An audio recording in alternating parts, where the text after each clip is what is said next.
Tartarus, the most terrible place on Equestria. Well, maybe not the most terrible place, because Camelot's public bathrooms had earned that reputation rightfully, but definitely it was in the top 5. It was both a prison and something. Okay, Celestia thought. It was just a prison. She'd never been good at coming up with menacing descriptions. Usually that was Luna's job. Plus, it was hard to think of ominous statements when one was being carried through the air like a little toy. Tirek's magic was itchy, and its inherent evilness caused Celestia to shiver. They were floating above one of the multiple peaks of Tartarus now. And then Tirek's magic disappeared. For a second or so, the 3 alicorns just hovered there, in midair. Gravity was pretty lazy in Tartarus. Celestia looked at Luna. Luna looked at Celestia. Cadence looked at them both and made a huff because they were ignoring her. And then all 3 of them looked down. Silence. Luna licked her lips. I'm guessing 50 feet, perhaps? More like 60, I would say, Celestia replied. Give or take. Yes. I think you're right, Luna nodded. 60 feet from the ground. Say, Cadence frowned. We gave Twilight our magic. Does that include the ability to fly? Yes, indeed. Oh. And then gravity caught up with them. The thing about having wings is that they really help against any kind of fear of heights. When one has years, nay, centuries of practice with feathery limbs, flying just comes naturally. And something as unimportant as not being able to actually use one's wings is not a problem. The princesses were beings of air and fire, and they knew no fear when they were up in the sky. Then again, a 60-foot free fall is pretty scary, immortal or not. The first one to touch the ground was Luna. She landed gracefully on her hooves like a cat. The fall dazed her for a couple of seconds, but she had no injuries whatsoever. The second one was Celestia, mere seconds after Luna. She managed to land on her hooves too, but she had been floating a little higher and the impact made her fall to her knees, wincing in pain. And then there was Cadence. Now, to be fair, she had lived a very short life, if one compared to the royal pony sisters, Celestia thought. Looking at her niece, she just had less experience. She wasn't even used to flying, if her memory was correct. No pony could really blame her for that. Still, long story short, Cadence hit the ground, face first, each of her legs pointing in a different cardinal direction. Not exactly the classiest of landings, Celestia thought. And then there was silence. None of the 3 alicorns had moved.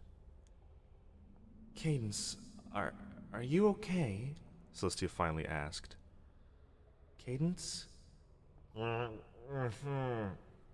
dear. I think she means yes, Luna said, arching an eyebrow.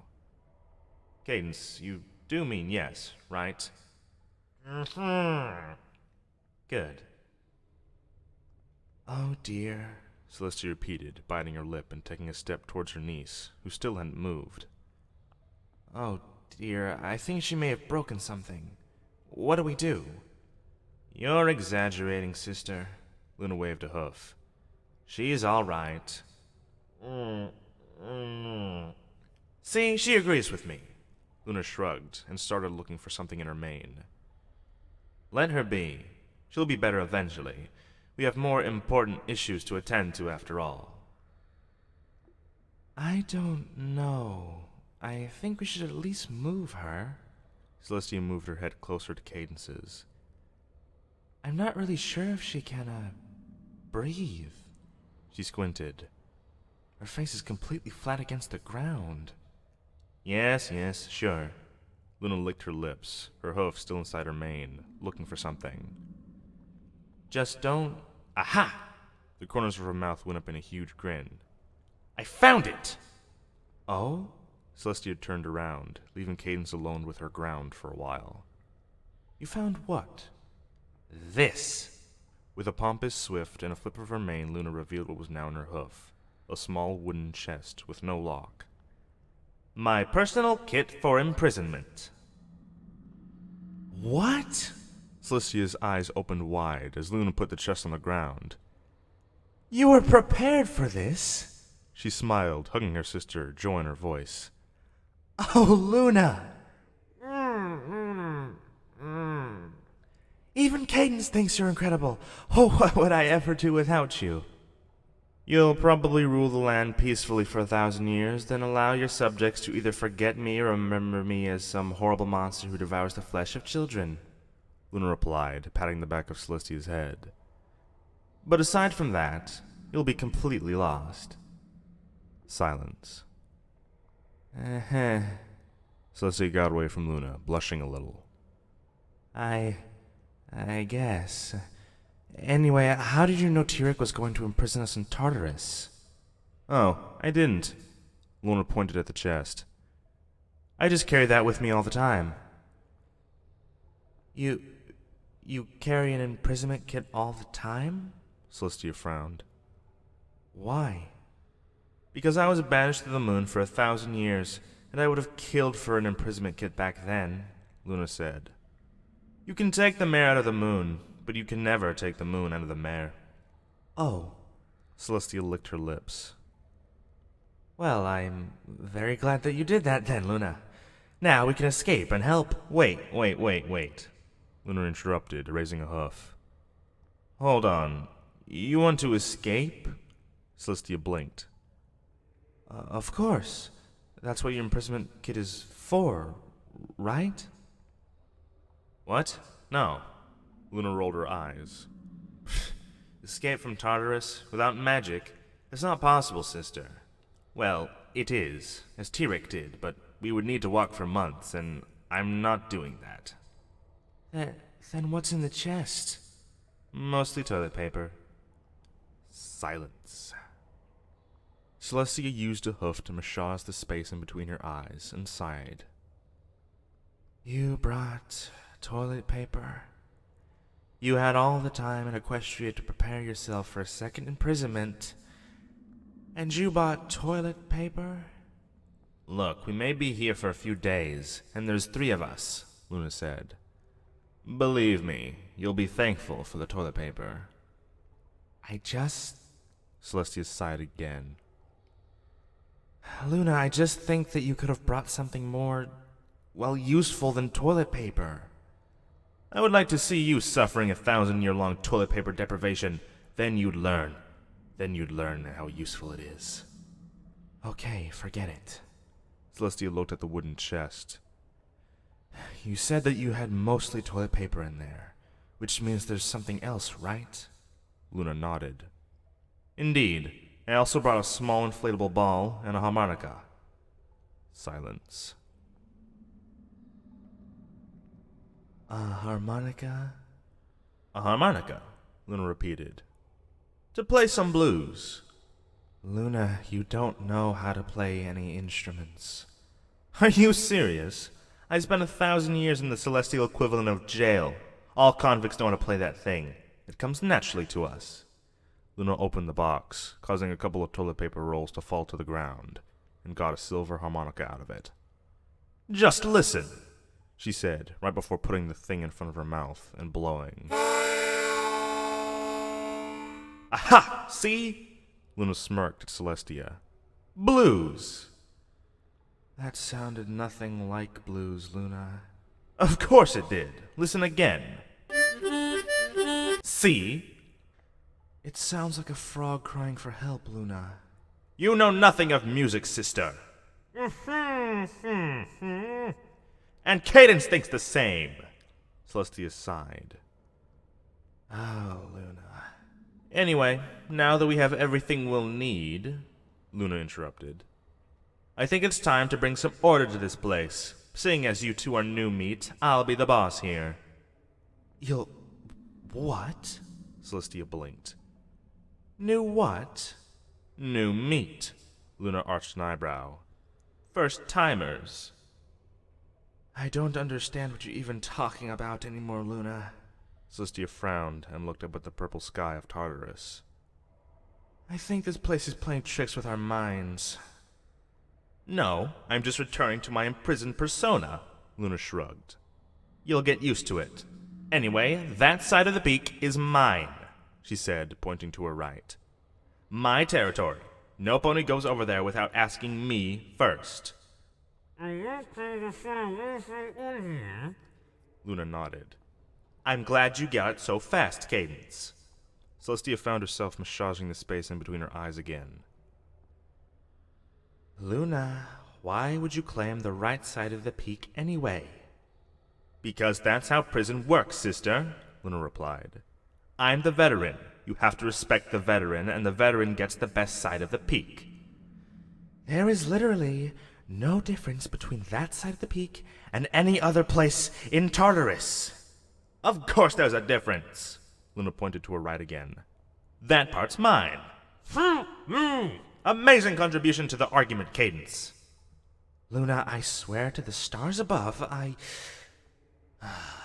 Celestia sighed. I'm going to assume this is just you suffering another one of your moon flashbacks, and that's why you're acting in such a childish way. Do whatever you want, just don't go into my territory. Luna squinted. You don't want to end up like rockier Mr. Stony McMineral, do you? Who in Tartarus are Rocky and... My imaginary friends while I was on the moon, Luna explained. 1,000 years is a very long time. Celestia frowned. You had imaginary friends? Not anymore. Luna squinted even more. They got in my way. All right. Celestia covered her entire face with her right hoof. I'm just going to... Luna would never know what Celestia was going to do, because at that moment the sound of Cadence to her left interrupted them. She didn't fall gracefully. Instead, she fell with the elegance of a sack of potatoes, but at least her face was pressed against the ground now.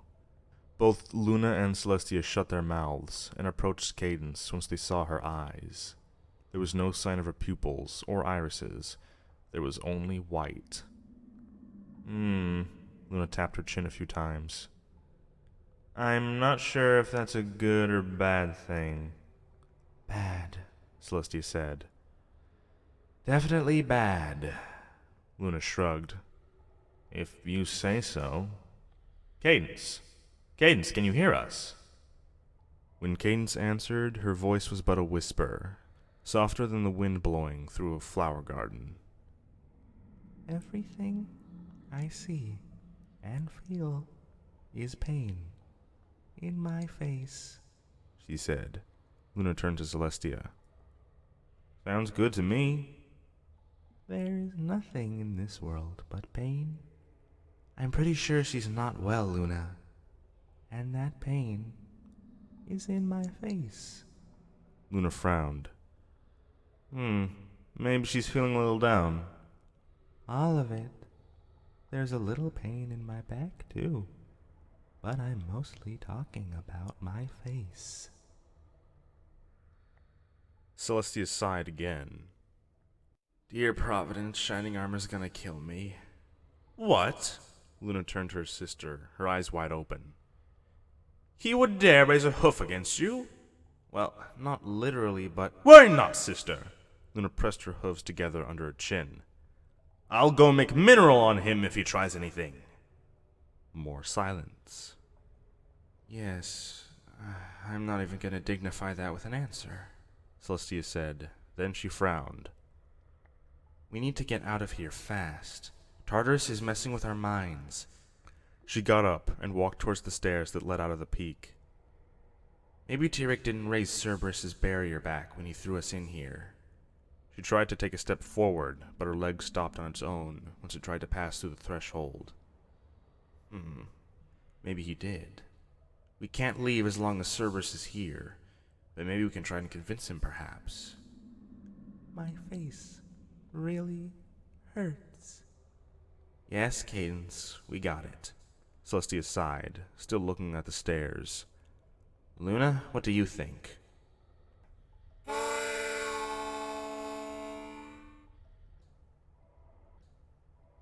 Please tell me you're not playing with that harmonica again.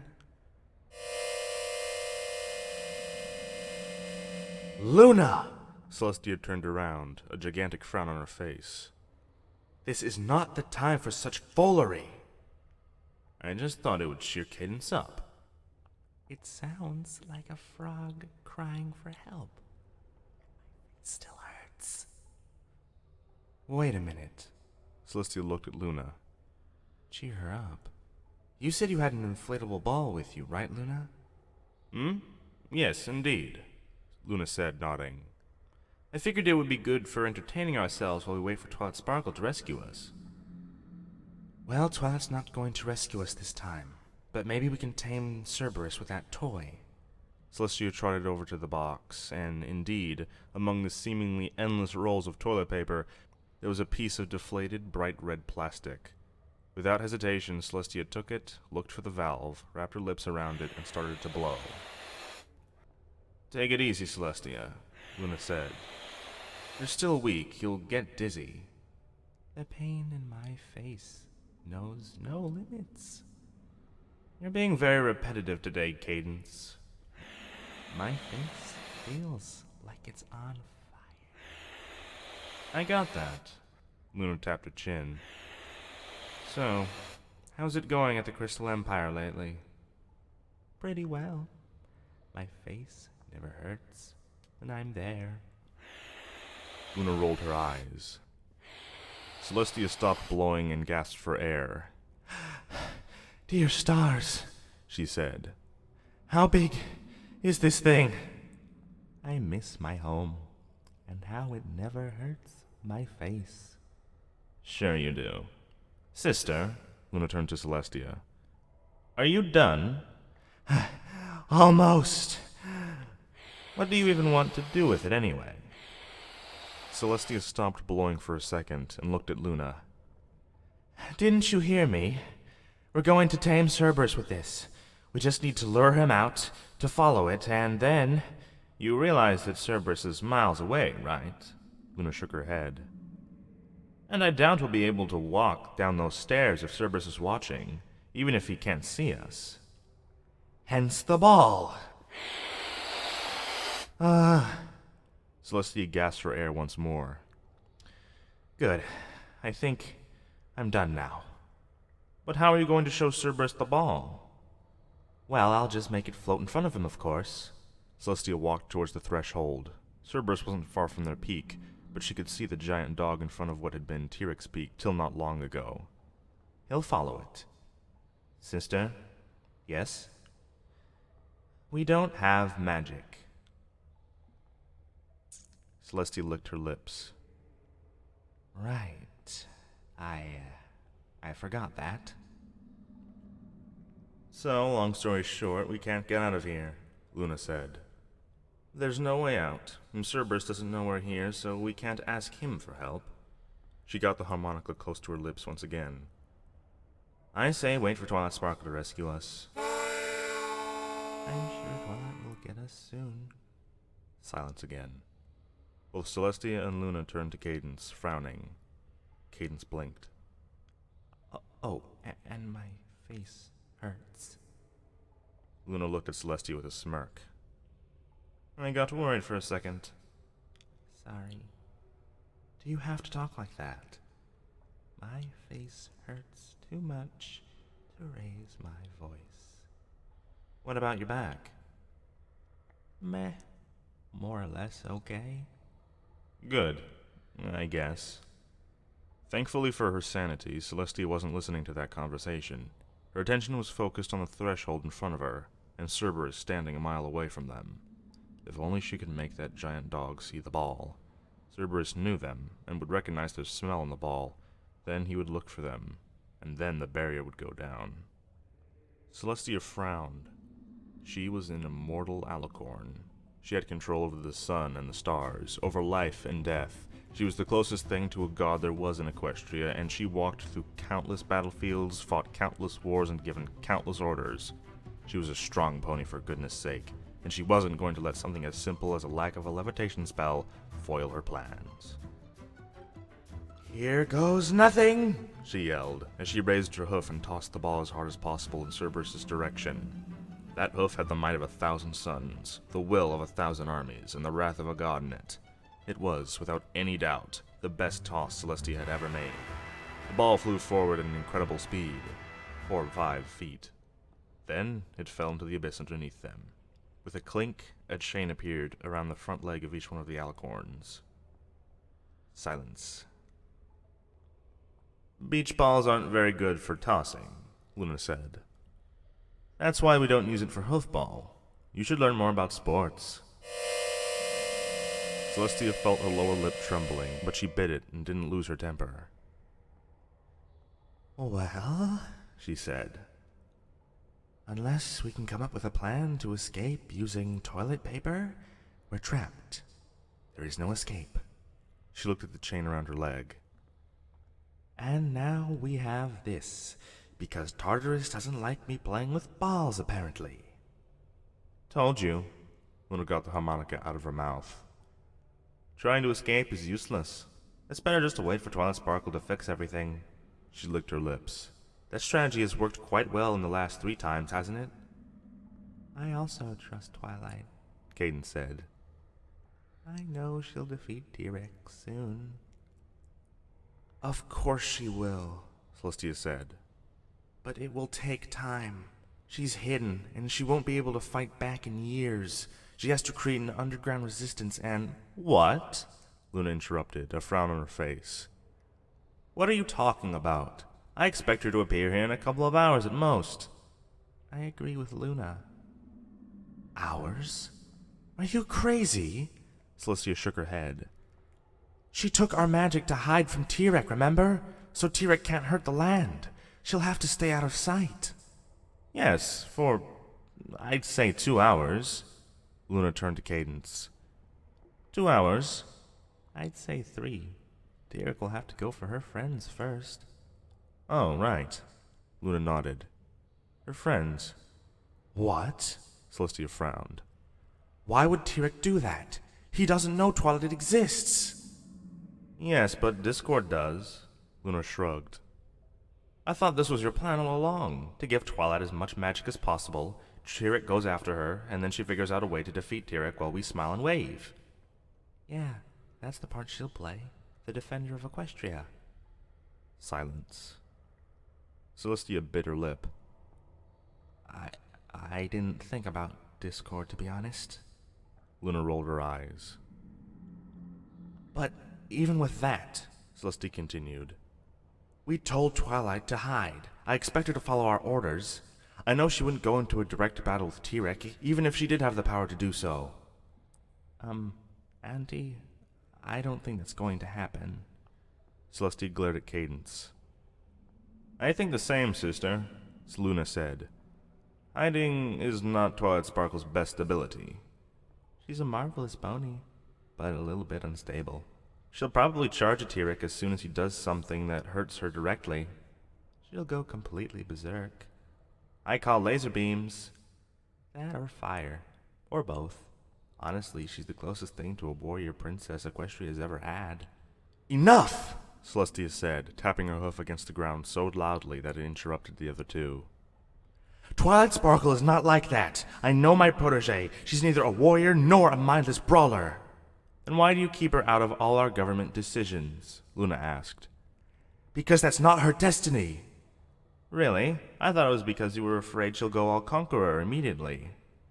She's a good leader, but more like a commander than a princess, Cadence said. More or less like her brother. She's probably fighting Tirek right now. Twilight Sparkle will not fight. She's literally fought against every single foe that Equestria has ever faced lately, Luna interrupted. And she didn't even use the elements of harmony against Chrysalis. She just went bare-hoofed.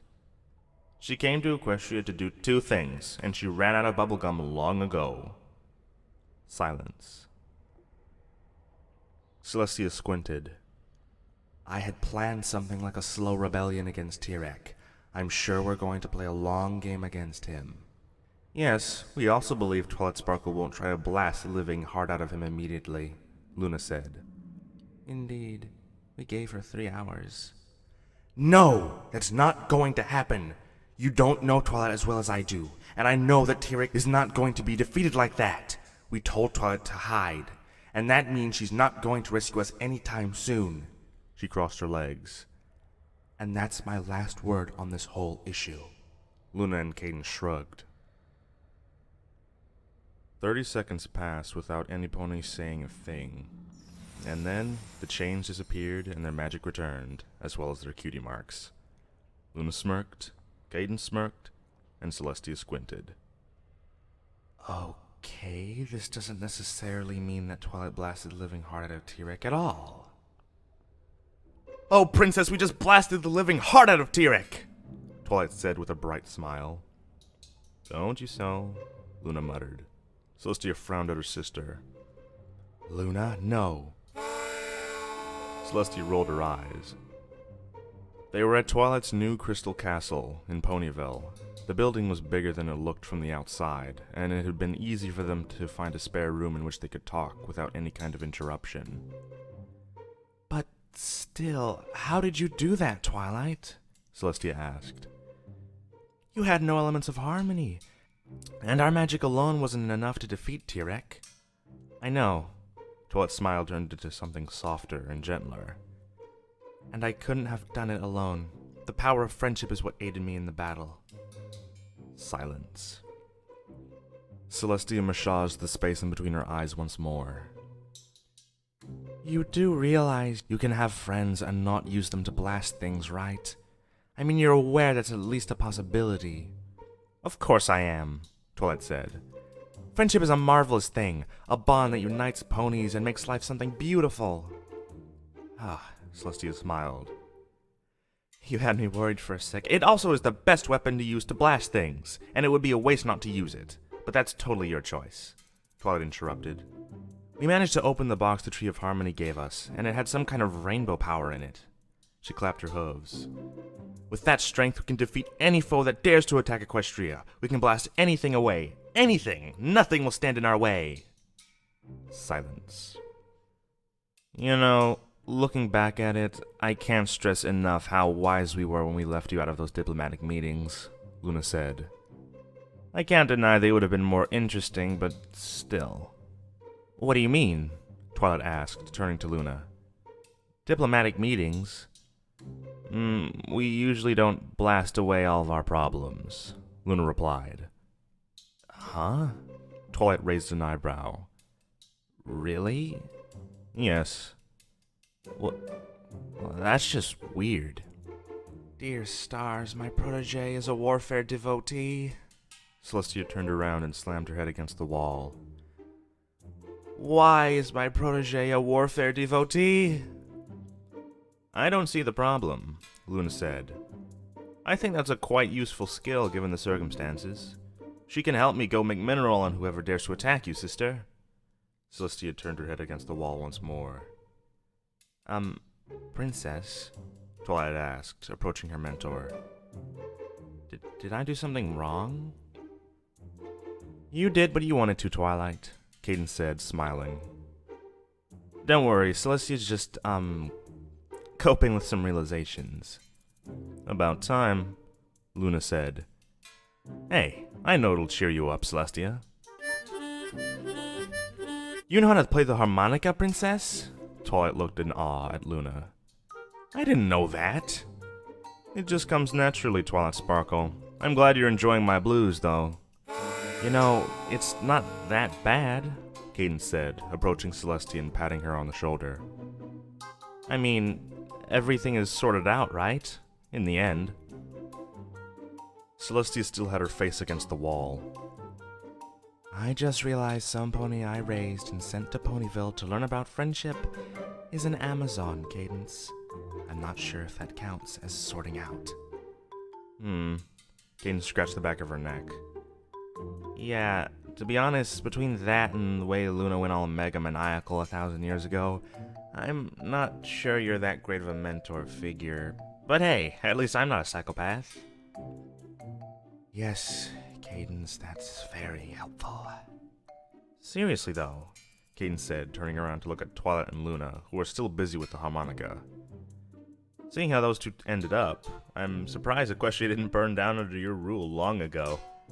Celestia pressed her face against the wall a little harder. And then the door opened with a loud boom, only to reveal a panting Fluttershy and a worried frown on her face. "Oh dear," she said as she entered the room. "I heard a frog crying for help somewhere in this room. Did something bad happen?"